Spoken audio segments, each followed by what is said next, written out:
would you say are some of the biggest impediments to men kind of stepping into this space? Now, in the blog you wrote for us, you talked about stepping into the arena. So tell us a little bit about what you mean by the arena, and then what do you see as some of the biggest difficulties that men face when they're actually trying to get this kind of connection, but they don't know where to start or how to get there? So there's a lot of goodies there in your question, which is why you're a great therapist. So, the arena, let me start there. The arena is, taken from the Teddy Roosevelt speech, which Brene Brown also references in her Netflix documentary. The arena is really the place where, it's being on the court, metaphorically speaking. And when you're on the court, that's where you have the opportunity to have the experience of feeling alive. Now, feeling alive doesn't always work out, right? To your benefit. I mean, you're gonna have all of it, right? You're gonna have what you might coin as victories and setbacks and the bumps and the bruises and the growth.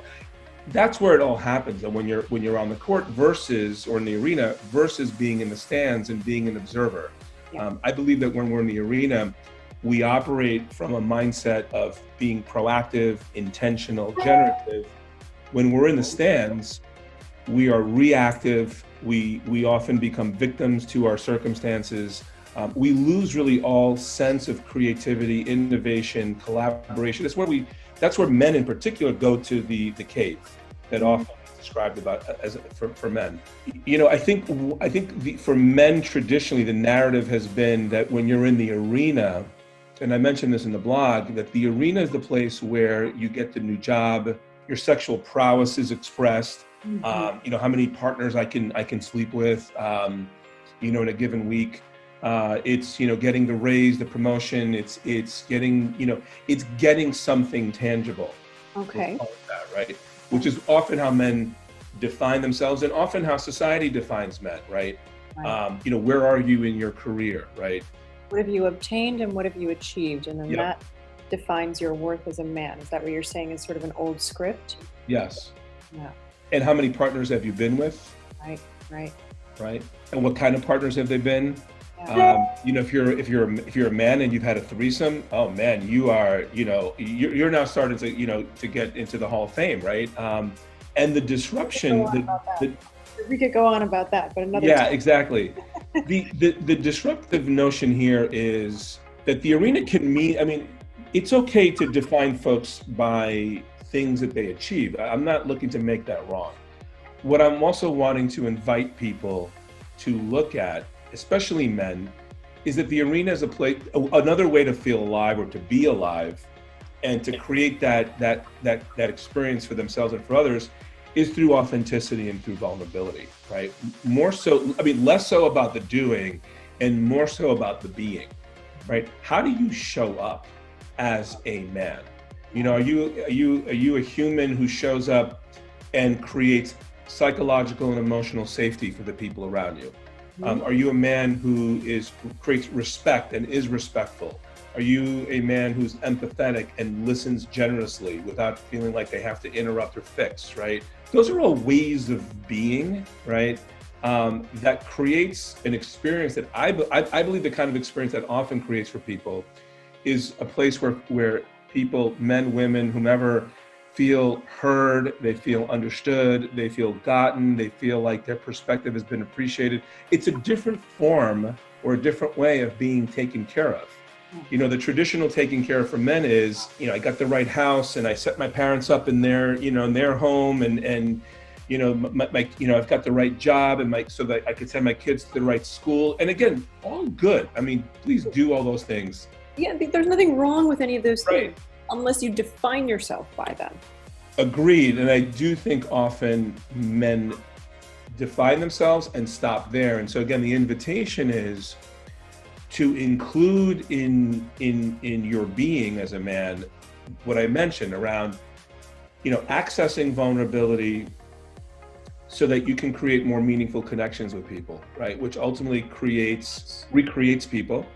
It creates safety, being authentic, accessing your authenticity. And so again, that creates and draws people close to you, which is another form of creating safety.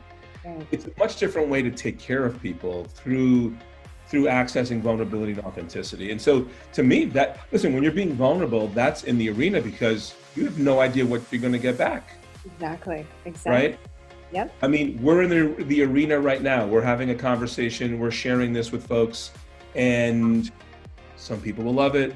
Some people less so. Some people somewhere in the middle. And so we're in the arena, right? You know, the intention is to add value. The intention is for me to come from a place of heart and love, and you don't know what you're going to get back, right? And that's part of the beauty and part of the experience of being alive. And I want to invite men to step into the arena from that lens as well. Well, I love it. I mean, your whole philosophy echoes what I think of as being a huge and important reframe on what it means to be a man and the kinds of strengths that people assign to that. And I think there is incredible strength in showing up in a space without all your armor. Mm-hmm. Okay, I'm going to withstand the wind, right? It takes incredible Olympian strength to stand there and not know what wind might blow in your direction. Exactly. Because it's a lot easier to run in the other direction. But when you're standing there just waiting for the elements, right, and holding through, you might get a nice cool breeze or a really hot, uninviting blast. And that really takes a lot more strength than saying, nah, thanks, I'm out. Right? Yeah, and that wind that you're describing is coming at you in a way when you're naked. Right? When you're in the arena and you're accessing the vulnerability and the authenticity, as I said, and you don't know what the wind is bringing with it, you're naked. Yeah. I mean, and how do you be okay with that? And how do you also trust yourself inside of that experience that you and everybody else is going to be okay? You know, I think the other thing about the arena for men is for men to also demand from everyone in the world that we all change the narrative around men, right? So me as a man, or the men I interact with and work with, yes, we get to be the change that we want to see in the world. Absolutely, it starts with us. We go first, second, and third, absolutely. And part of going first, second, and third is also making requests of our partners, you know, making requests of the people we work with, making requests of society, so that when people make comments like "boys will be boys," right, that we literally take a stand and say something, you know, wherever and whenever possible, because, you know, even though we're talking about the male narrative and male transformation, this is an all-inclusive conversation, right?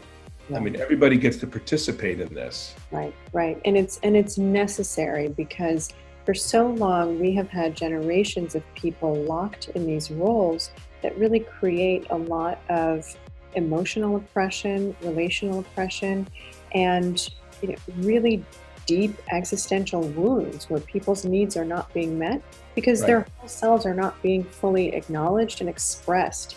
And it might look a little different for everyone, but at the end of the day, we have to make room for everyone to be full beings and not sort of pigeonhole men or women as X or Y, you know, A or B, black or white. We have to really acknowledge that we all have the full spectrum of humanity within us. Right, exactly. I just saw something today. You know, we're in this COVID-19 environment, and I saw a study that men are less likely to wear masks, and then another study that said that more men versus women are embarrassed to wearing masks because it makes them look weak, and it also makes them look less cool. I mean, and I believe something similar happened when the seatbelt laws first came out. Men were less likely to wear seatbelts at first. Sort of same sentiment, right? Which to me is fascinating, right? Yeah.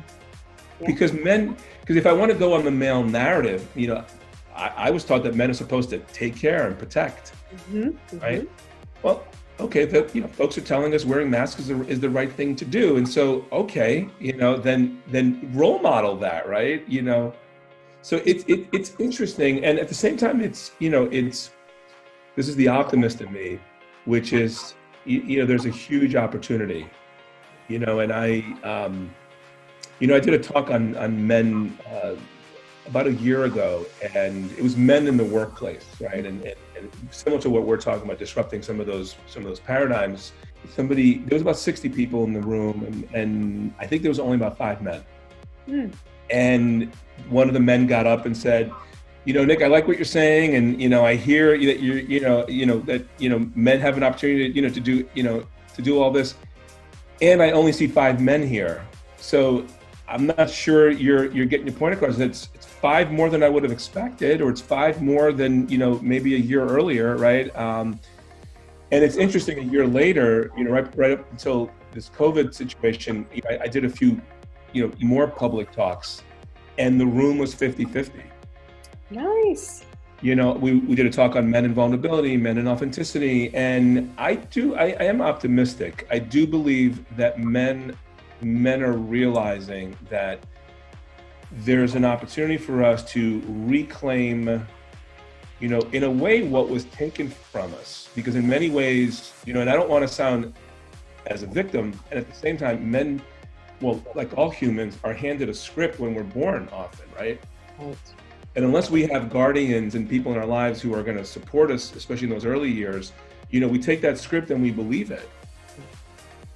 So I'm optimistic that men are disrupting the automatic more and more and more. So good. Are you still doing your podcast, Dudes of Disruption? I am, although it's on pause, but it's still available, the Dudes of Disruption podcast. So thank you for asking. Yes, I have it available.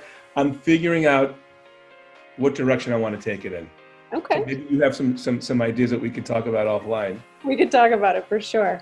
And where can people get more information about the work you do, or any of the executive coaching that they can get access to with you? Sure, I appreciate you asking.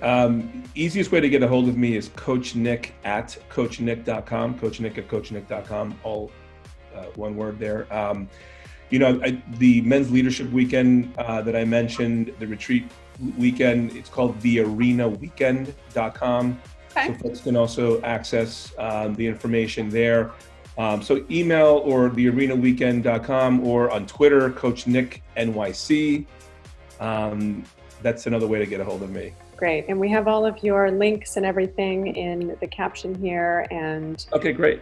On the blog for anyone who didn't get a chance to write that down. And Nick, thank you so much for taking. Yeah, awesome. Thank you so much. Love what you're doing. Thank you for doing all this. All right. Take care. Okay, thanks.